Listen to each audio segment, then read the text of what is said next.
My friends set me up with a single mom of three as a joke, and my reaction stopped the room cold.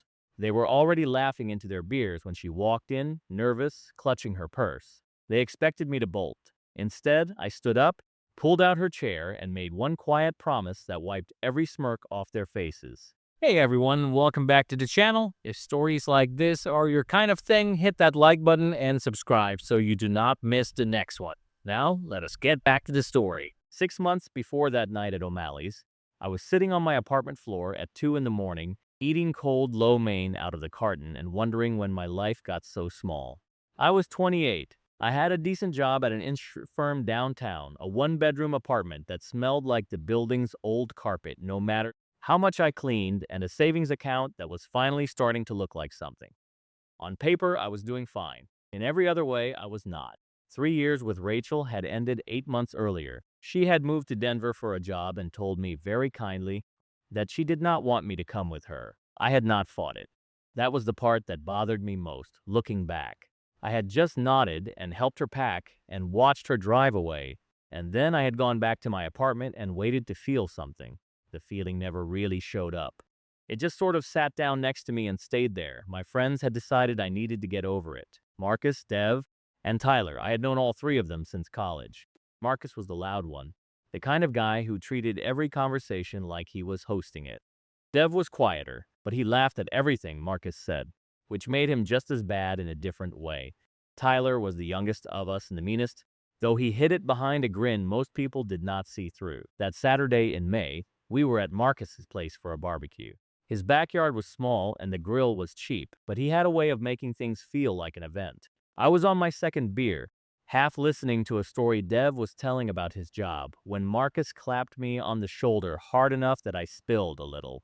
"We did something for you," he said. I looked at him. He was grinning. Dev and Tyler were standing a few feet back, also grinning, and that was when I knew it was going to be something I did not want. "What did you do?" "We set you up," Marcus said. "Blind date. Next month. You are going to thank us."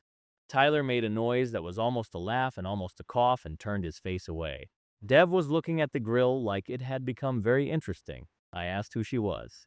Marcus shook his head and said the whole point was that I would not know anything about her until I sat down. He said her name was Megan, that she was a friend of a friend, that I was going to love her. He used the word love the way you use it when you mean the opposite. I should have said no right there. I knew the shape of it. I had known these three long enough to recognize when something was a setup for me and when something was a setup against me.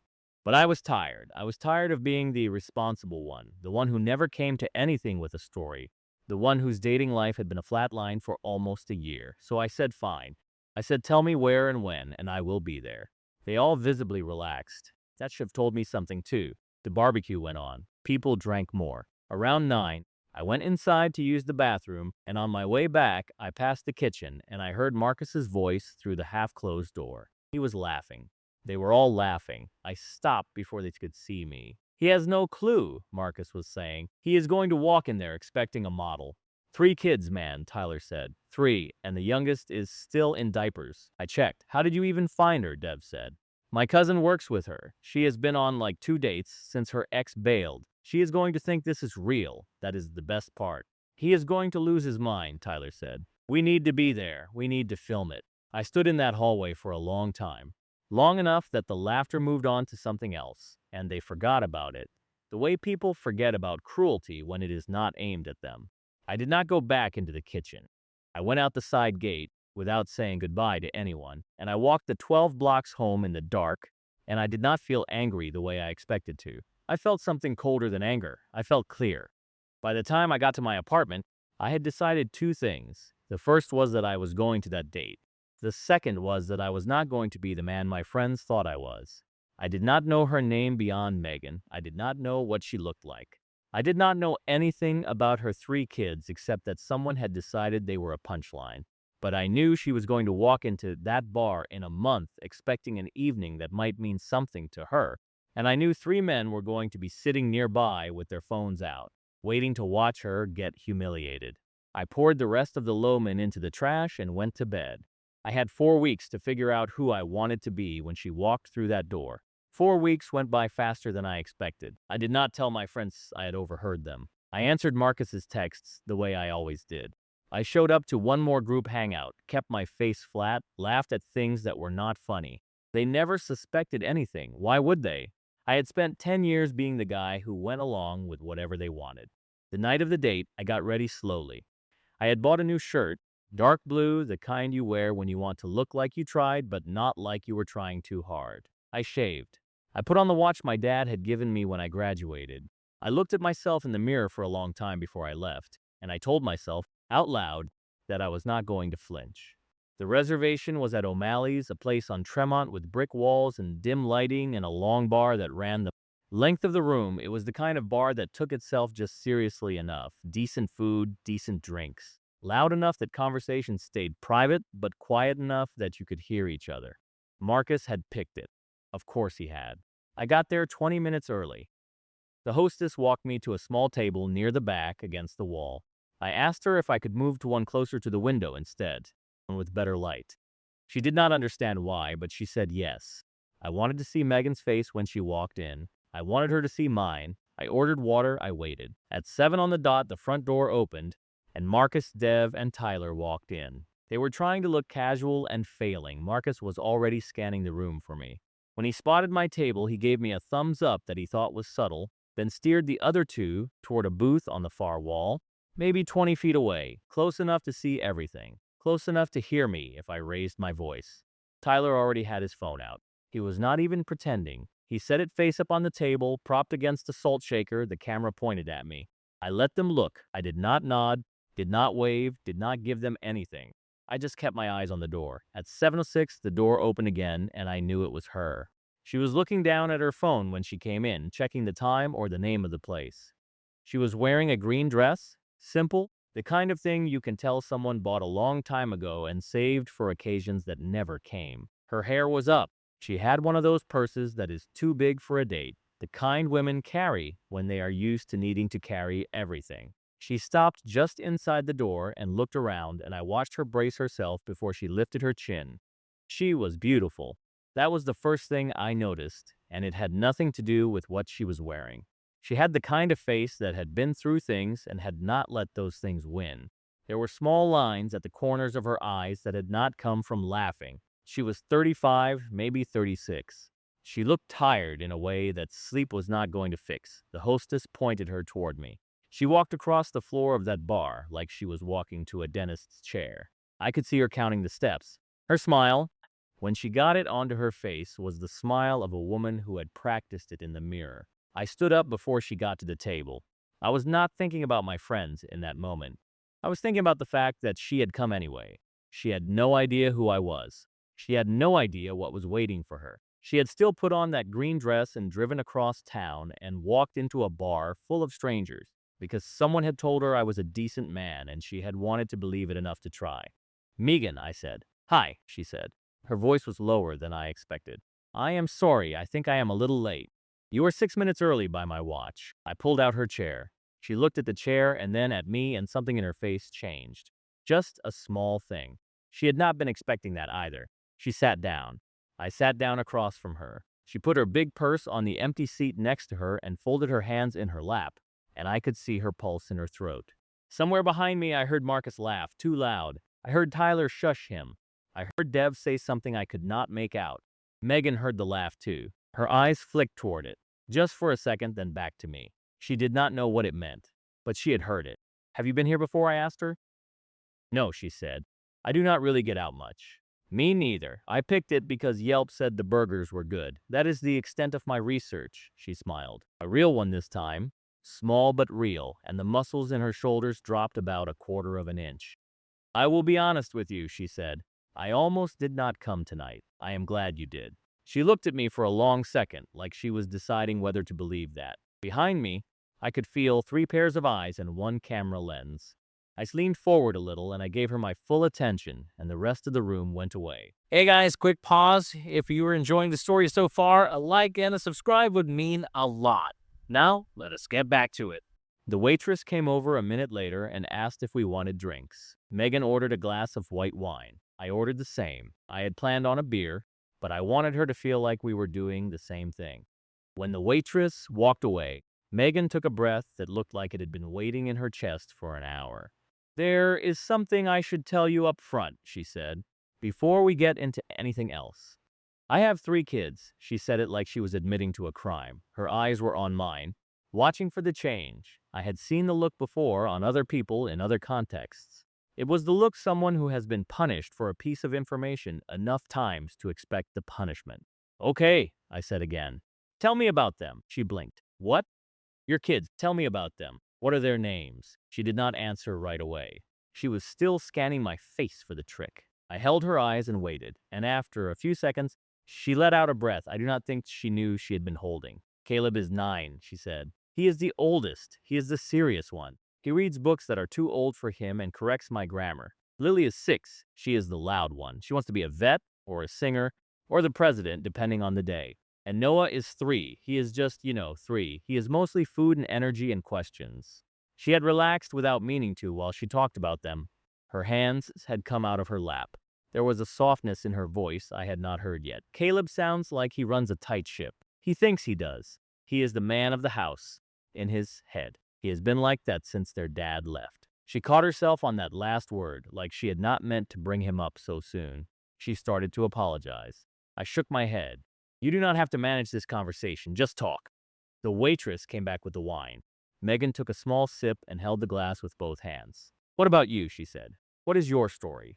The friend who set us up did not tell me much. I told her about the insurance job. I told her I had grown up in a small town 2 hours north and had moved to the city for college and never left. I told her I had a sister who lived in Seattle and a mother who called every Sunday and a father who had passed 4 years ago. I did not mention Rachel. Not yet. It did not feel like it belonged at this table. She listened. That was the thing about her. She actually listened. Most people on dates I had been on were waiting for their turn to talk. Megan was not waiting for anything. She was hearing me. I asked her what she did for work. She told me she worked at a dental office during the day, doing the front desk and the billing, and that she picked up shifts at a restaurant 2 nights a week when her mother could watch the kids. She said it without complaint, like she was reporting the weather. That is a lot, I said. It is what it is. That is not an answer. That is a thing people say so they do not have to give one. She looked at me again, that same look from when I had pulled out her chair, like I was not behaving the way she had expected. It is a lot, she said more quietly. Yes, it is a lot. Behind me, I heard the booth at the back get louder. Marcus was saying something. I could not make out the words, but I could hear the shape of them, the rising tone he used when he was building up to a joke. I caught Tyler's reflection in the window beside our table. He was leaning forward, looking at us, his phone still propped on the salt shaker. Megan glanced past my shoulder. Her eyes lingered for just a second. Do you know those guys? She asked. I did not lie to her. I would not start the night with a lie. I do, I said. They keep looking over here. I know. She set her glass down. Her face did not change, but something behind it did. She was smart. I had known that from the second she sat down. She was already putting pieces together. Are they friends of yours? They were. She tilted her head a little. Were. It is a long story, I will tell you. Not right now. Right now, I want to hear about Lily wanting to be the president. She held my gaze for a long moment. Then she let it go. She took another sip of her wine and she told me about Lily's campaign speech from Career Day, which had apparently included a promise to make pizza a vegetable. And I laughed for real for the first time in a long time. We ordered food.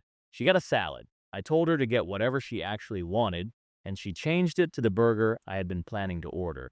We talked about her mom, who lived 2 blocks from her and watched the kids most evenings. We talked about my dad and the things I wished I had said to him before he died. She did not try to fix any of it. She just listened.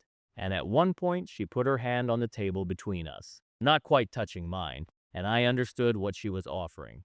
I did not reach for her hand, not yet. There was a thing I needed to do first. Tyler was getting up from the back booth. He was walking toward our table with that grin on his face. I set down my fork. Tyler walked up to our table the way a man walks up to a punchline he has been rehearsing. Hands in his pockets, shoulders loose, that grin pulling at the corner of his mouth. He stopped just close enough that he was inside our conversation without being invited into it. Hey, man, he said to me. I thought that was you. Crazy running into you here. I did not stand up. I did not smile. Tyler, who is your friend? He turned to Megan. He gave her a look up and down that was so fast, most people would have missed it. I did not miss it, and neither did she. Megan's hand had been on the table near mine. It moved back into her lap. Her face was still polite, but something had closed behind it.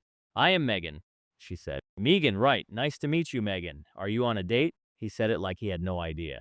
Like the camera was not still propped on the table 20 feet behind him. We are, I said. That is great. That is so great. Hey, I have to ask, where are the kids tonight? He laughed like it was a normal question. 3 of them, right? That is a lot of babysitting fees. He paying.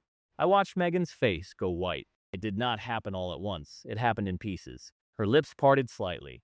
The hand in her lap closed around the fabric of her dress. Her eyes moved from Tyler to me and then past me to the back booth where Marcus and Dev were now openly turned in their seats to watch, where Tyler's phone was still recording from the salt shaker. She understood. I could see the exact moment she understood. And I could see what the understanding cost her. I had 4 weeks to think about this moment. I had thought about it on the walk to work, in the shower, lying in bed staring at the ceiling. I had thought about 100 different versions of what I might say. In the end, none of them were what came out. I stood up. Tyler's grin got bigger. He thought he had won. He thought I was getting up to leave, the way they had bet I would. And the next 30 seconds were going to be the funniest thing had filmed all year. I did not move toward the door. I turned to face him. Sit down at your booth, Tyler. What? Go sit down with Marcus and Dev and turn the phone off. The grin faltered. Just a little. He glanced back at his friends, then at me. Dude, relax. I was just saying hi. You were not just saying hi. You drove here tonight to film a woman get humiliated. The 3 of you set this up 4 weeks ago. I heard you in the kitchen at Marcus's barbecue. I have known the whole time.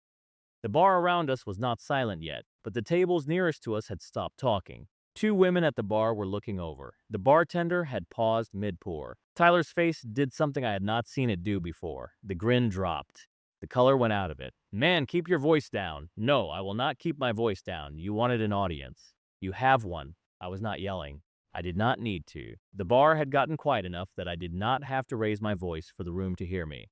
This woman, I said, and I gestured to Megan without taking my eyes off him, drove across town tonight to meet a stranger because she was told he was a decent man. She put on a dress she had been saving. She left her 3 kids with her mother. She walked into this bar terrified, and she sat down across from me, and she has been kind and funny and honest for the last hour. And the 3 of you have been sitting in that booth, filming her, waiting for me to call her ugly or walk out or make her cry so you could put it online and laugh about it for a week. Tyler opened his mouth. Nothing came out.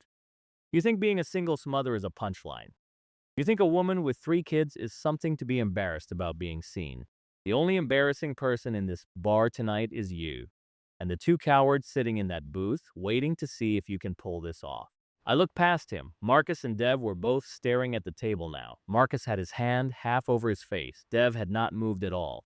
Take the phone, I said to Tyler. Walk back to that booth. Tell them the joke is over. Pay your tab and leave. All 3 of you. I do not want to see any of you in this bar again tonight, and I do not want to see any of you again, period. Tyler stood there for another second. Then he turned slowly and walked back to the booth without a word. I watched him pick up the phone. I watched him say something to Marcus. I watched the 3 of them get up, fumble with cash on the table, and walk out of the bar without looking at me. The door swung shut behind them. The bar stayed quiet for a moment longer. Then the bartender went back to pouring. The 2 women at the bar turned back to their drinks. The hum of the room started up again, slower, almost careful. I sat back down. Megan had not moved. She was still holding the fabric of her dress in her lap. Her eyes were wet, but no tears had fallen. She was looking at me like she was seeing me for the first time, and like she did not know what to do with what she was seeing. I met her eyes. I am not leaving, I said, not unless you want me to. She did not answer right away. She picked up her napkin from her lap, folded it once, and set it on the table next to her plate. Her hands were shaking. She tried to hide it. She could not. I think I need to go, she said. Her voice was very quiet. She was not looking at me when she said it. Okay. She glanced up at that. She had been bracing for me to argue with her. I am not going to talk you out of it, I said. If you want to leave, I will pay the tab and walk you to your car. You do not owe me a single thing right now. Not a conversation, not an explanation, not the rest of this dinner. Nothing. She held my eyes. Her chin was doing the small thing chins do when someone is trying very hard not to cry. I just need a minute, she said. I am going to the bathroom. She pushed back her chair and walked toward the back of the bar. She did not run. She did not let anyone see her face. She walked like a woman who had practiced walking through worse. I sat at the table and did not look around. I did not want to see who in the bar was still watching. The waitress came by with a careful expression and asked if everything was all right. I told her we were fine. I asked her to take Megan's salad off the bill and to bring 2 glasses of water. She nodded and left. I waited. I did not look at my phone. I did not think about Marcus or Tyler or Dev. I thought about whether I had done the right thing or the wrong thing. I thought about the fact that I might never see this woman again, and that the last hour of my life might have been the only time I ever spent with her, and that I did not regret a single thing I had said. She came back after about 8 minutes. Her eyes were a little red, but she had washed her face. She had not put her makeup back on. I think she was past caring. She sat down across from me, and she did not pick up her napkin or her wine. She put her hands flat on the table, and she looked at me. "Why did you stay?" she said. "What do you mean? You knew. You said you knew the whole time. You knew they were going to be here. You knew what they had told me about you, or what they had not told me. You could have canceled. You could have texted me an hour before and said you got sick. You could have done 1,000 things that did not involve me sitting across from you finding out, in front of a bar full of strangers, that I was a joke." I nodded slowly. She was right. I had thought about all of those things. "I almost canceled," I said, 3 different times. I had the text drafted, I wrote it out sitting on my couch the morning after I heard them laughing about you, and then I deleted it. Why? Because if I canceled, you were going to sit in this bar by yourself for 45 minutes. You were going to check your phone every 2 minutes. You were going to think it was something you did. You were going to drive home in that dress and tell yourself you should have known better than to try. And they were going to win anyway because they had already decided what tonight was about, and you were never going to know any of it. She did not say anything. She was watching me. I figured if I came, I said, at least you would get a real dinner out of it. At least you would get to talk to someone who actually wanted to hear about your kids. I told myself I was going to make tonight the best date you had been on in a long time, and then I was going to walk you to your car and tell you the truth at the end, so you could leave knowing it was not you. That was the plan. That was the plan. It is not what happened. No. Why? I thought about it for a second. Because Tyler walked over here, and I watched your face when he said the thing about babysitting. And I realized I was about to let 3 men in a booth control what this night meant to you, and I was not willing to do that. She was quiet for a long time. The waitress came back with the 2 glasses of water. She set them down without saying anything and walked away. "Tell me about your friends," Megan said. "The ones who were not really your friends." So I told her. I told her about Marks and Dev and Tyler, 10 years of inside jokes and weekend trips, the way I had been the quiet one at every table, the way I had let things slide for a long time because the alternative was being alone. I told her about Rachel. I told her about the 8 months I had spent on my apartment floor after she left, eating takeout and watching nothing in particular. I told her about the night at Marcus's barbecue, the hallway, the kitchen door. I told her about the 4 weeks. She listened. She did not interrupt. When I was done, she took a sip of her water and put the glass down very carefully. "I have been a punchline before," she said. "More than once. I just usually find out later. From a friend of a friend who feels guilty, or a Facebook post I was not supposed to see. I am sorry. I am not telling you so you will be sorry. I am telling you so you will understand.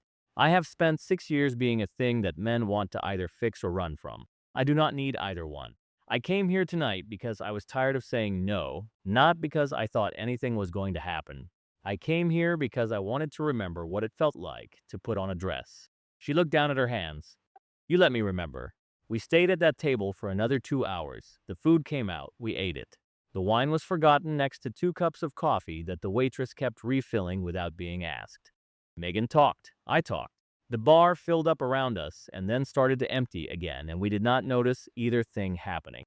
She told me about her ex. His name was Brandon. They had been together since she was 22. He had been a charming man, the kind of charming that you only recognize as a warning later.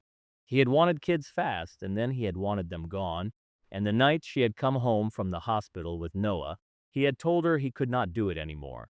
He had moved out the next week. He paid child support when he remembered. He had not seen any of the 3 kids in over a year. "The hard part is not the money," she said. "The hard part is Caleb. He remembers everything. He remembers his dad. And he watches me. He watches me to see if I am going to be okay." A 9-year-old should not be watching his mother to see if she is going to be okay. He sounds like a good kid. He is the best kid in the world. They all are. I do not say that because I am their mother. I say that because it is true, and I am terrified every day that I am going to mess them up. You are not messing them up. You do not know that. You worked 2 jobs so they could stay in the same school. You taught a 6-year-old to want to be the president. You raised a 9-year-old who pays attention to his mother. You are not messing them up. She looked at me for a long second. Then she looked down at her coffee. I do not know what to do with you, she said. What do you mean? You are saying all the right things. I do not trust men who say all the right things. I am not saying them because they are right. I am saying them because I think they are true. That is the same problem. I almost laughed at that. She almost smiled. We were both very tired. The waitress came over around 11 and gently asked if we wanted anything else. The kitchen was about to close. We told her no. I asked for the check. Megan reached for her purse. I shook my head. Please, I said, let me. She let me. I left a tip that was probably too big. The waitress had earned it twice over. I helped Megan with her coat at the door, and we stepped out onto Tremont, and it was raining. Not hard. Just a soft, steady rain that had been coming down for a while. The street was shining under the lampposts. There were not many people out. I am parked around the corner, she said. I will walk you. We walked. Her car was a silver sedan, 8 or 9 years old, with a child seat in the back and a smaller booster next to it. She unlocked it but did not open the door. She turned to face me. And the rain was catching in her hair, and she looked younger in that light than she had inside the bar. Thank you, she said. You do not have to thank me. Yes, I do. I have to thank you, because if I do not say it out loud right now, I am going to drive home and convince myself the last 3 hours did not happen the way they happened. So please let me thank you. Okay. Thank you. You are welcome. We stood there. The rain kept falling. Neither one of us was making a move toward the car door. Can I call you? I said. She did not answer right away. She was looking at the buttons on my coat. I have to ask you something first, she said. And I need you to be honest with me, even if it is the kind of honest that is going to ruin this. Because the alternative is worse. Okay, are you calling me because you want to call me, or are you calling me because you feel bad about what your friends did? I want to call you. You are sure? I sat across from you for 3 hours tonight. The first hour, I was thinking about how to handle Tyler. The second hour, I was thinking about how to not mess up the rest of the night. The third hour, I was thinking about whether I could see you again. I am sure. She nodded. She did not say anything for a moment. I have to tell you something else. Okay, I come with 3. I know I already said that. I am saying it again because I need you to hear it. They are not a detail. They are not something I do on the side. They are the whole thing. If you call me, you are not calling a woman who has kids. You are calling a family. And I cannot have someone in my life who is going to disappear in 6 weeks, because the reality of that turned out to be different from the idea of, I cannot do that to them. I have done it to them once already. I will not do it again. I am not asking you to negotiate. She looked up at me. I was not asking you to negotiate, I said again. I heard you the first time. She stood there in the rain looking at me. She did not cry. She did not smile. She just looked at me for a long, quiet moment, and then she nodded once, slowly, like she had decided something. Call me? She said. I did. I woke up the next morning to 47 messages in the group chat. I knew before I looked at them. I had been waiting for it. Marcus had probably started typing the second they got into Tyler's car the night before. By the time I picked up my phone, the chat had been going for 9 hours. I scrolled through it once. I did not respond to any of it. It went about the way I expected. The first few messages were Tyler trying to play it off. It was a joke, dude. You took it way too seriously. We were not actually going to post anything. Then Marcus came in. Marcus is a talker. Marcus had a lot to say. He went through every stage. Confusion first, then anger. Then a long paragraph about how I had embarrassed all of them in front of a bar full of strangers, how I had no right to lecture anyone about being a man when I had let Rachel walk out the door without a fight, how I was a hypocrite who had pretended to go along with the plan for 4 weeks and then turned around and made a scene like I was the only good person in the world. Dev sent one message. It said, "Bro, I think you owe us an apology." I read it 3 times. Then I left the group. The screen showed the notification. You have left the group. The 3 of them would see it. I did not care. I made coffee. I sat at my kitchen table. I thought about the fact that I had just ended 10 years of my life over a Saturday night. 10 years of weddings and weekends and apartments and inside jokes. The friends I had stood up with at Marcus's wedding 2 years ago. The trip we had taken to Nashville for Dev's 30th. The fact that Tyler had slept on my couch for a week after his last breakup. I did not feel light about it. I did not feel triumphant. I felt tired. I picked up my phone. I texted Megan, "Good morning. Hope you got home okay. Tell Caleb I said his mom is the best storyteller I have met this year." She did not respond for 2 hours. I did not panic. I made myself not panic. I cleaned my apartment. I did laundry. I went to the grocery store. When her message came in, I was standing in the cereal aisle. "He wanted to know if you are the man who pulled out my chair." I told him yes. He approved. I stood in that aisle and read the message 3 times. Smiling, and an old woman pushed her cart around me with a look like she was used to men standing still in grocery stores. Marcus showed up at my apartment that night. I was not expecting him. I should have been. He had keys to my building from when I had asked him to feed my plants 2 years ago and had never asked for them back. He buzzed himself up to my floor and then knocked on the door, which I appreciated in a way. He could have just walked in. I opened it. He was standing there in the hallway with a six-pack of the beer he knew I liked. He held it up like an offering. "Can I come in?" For 5 minutes. He came in. He set the beer on the counter. He looked around my apartment like he had not seen it before, even though he had been there 100 times. "Look," he said, "I want to talk about last night. Okay, you made me look like an idiot." I waited. In front of strangers, man. In front of Tyler. Tyler is never going to let me hear the end of it. And the girl. That whole thing. We were not going to post anything. You know that, right? We were just going to film it for ourselves. Just for the group. It was not a real thing. You set up a woman who has been alone for 6 years and built a Saturday night around the joke that she was unlovable. Dude, come on. You called her a babysitting fee. That was Tyler. You laughed. He looked at the floor. He scratched the back of his neck. He opened his mouth and closed it. "Fine," he said. "Fine. It was a bad joke. Tyler took it too far. I will tell him. We will all apologize to her. We will buy her dinner. Whatever. I just need you to come back to the group and stop acting like we are some kind of monsters, because we are not. You know us. You have known us for 10 years. I have known you for 10 years. Yeah, I am not coming back to the group." He stared at me. "Are you serious?" "Yes, over this. Over this. You are throwing away 10 years of friendship over a stupid joke and a woman you just met." "I am not throwing it away. You did. You decided what kind of friend you were going to be to set this up. I am just agreeing with you." He looked at me for a long moment. Something hardened in his face. "You are going to regret this," he said. "Maybe. She is going to bail in a month. You know that. They always do. You are going to come crawling back, and Tyler is going to roast you for a year. And we are going to forgive you because we are good guys. That is what is going to happen." "Okay. Okay. Take your beer." He stood there for a second longer. Then he picked up the six-pack and walked out. He did not slam the door. He just pulled it shut behind him. Very quietly. I locked it. I sat down on my couch. I called Megan. She picked up. On the second ring, 6 weeks went by.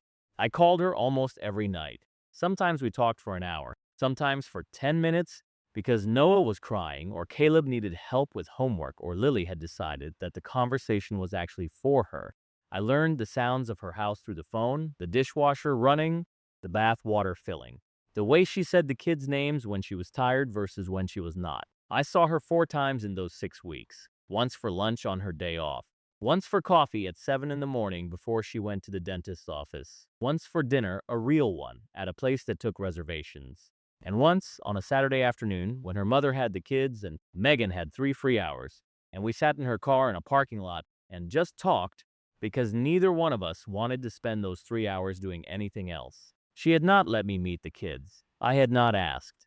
I understood the rule without needing it explained. A man does not get introduced to a woman's children until she is sure he is not going to disappear, and she had been sure of things before and been wrong, and she was not going to risk being wrong again. Not with them. In the 7th week, she called me on a Thursday night and said, "Saturday, the park on Beacon, 2 o'clock, if you are still in." I am still in. You should know what I have told them. Tell me. I told them I have a friend I want them to meet.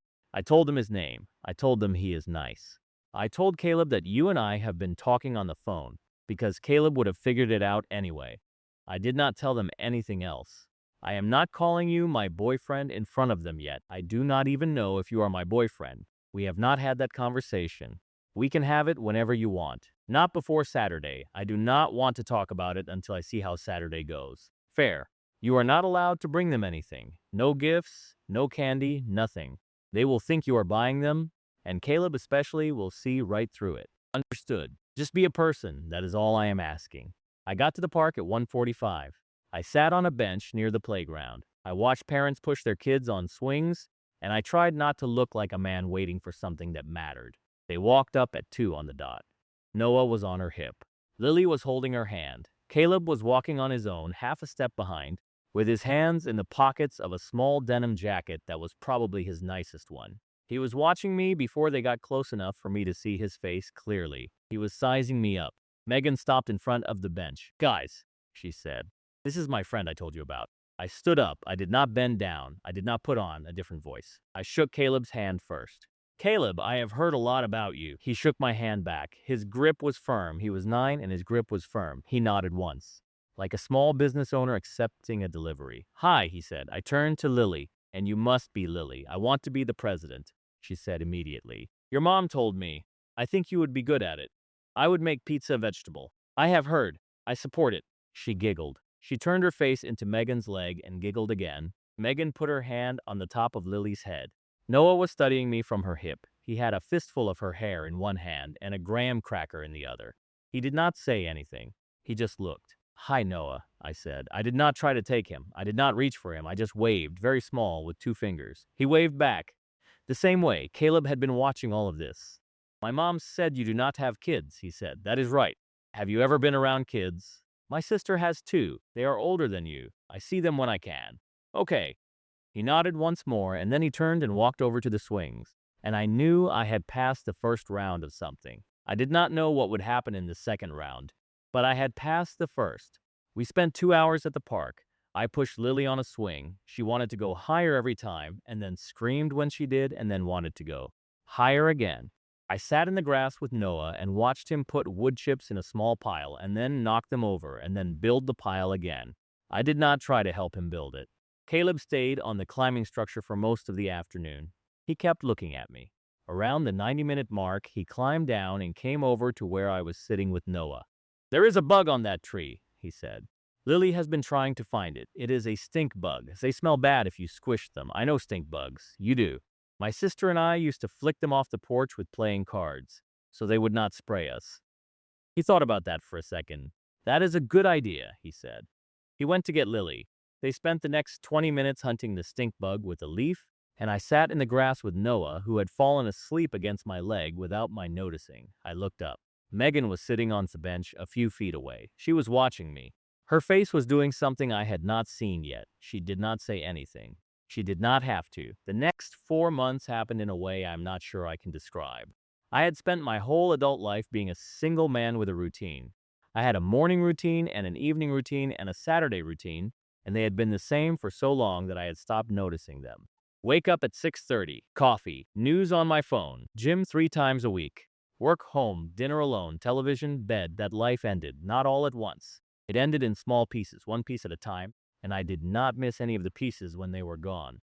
I started picking Caleb up from school on Tuesdays because that was the day Megan worked at the restaurant, and her mother had a doctor's appointment. She could not move. The first Tuesday, he got in my car and did not say anything for the first 10 minutes. The second Tuesday, he told me about a kid in his class who had thrown up at lunch. The third Tuesday, he asked me if I knew how to help him with long division. By the fifth Tuesday, he was telling me about a book he was reading and getting annoyed at me for not having read it. Lily made me sit through a concert in her living room one Sunday afternoon. She had written 3 songs. All of them were about a cat. The cat was named Roger. There was no cat in the house. I clapped after each song and asked thoughtful questions about Roger, and Lily added a 4th song on the spot, which was also about Roger but featured a betrayal. Noah took the longest. He was 3. He did not have opinions about me one way or the other for the first 6 weeks.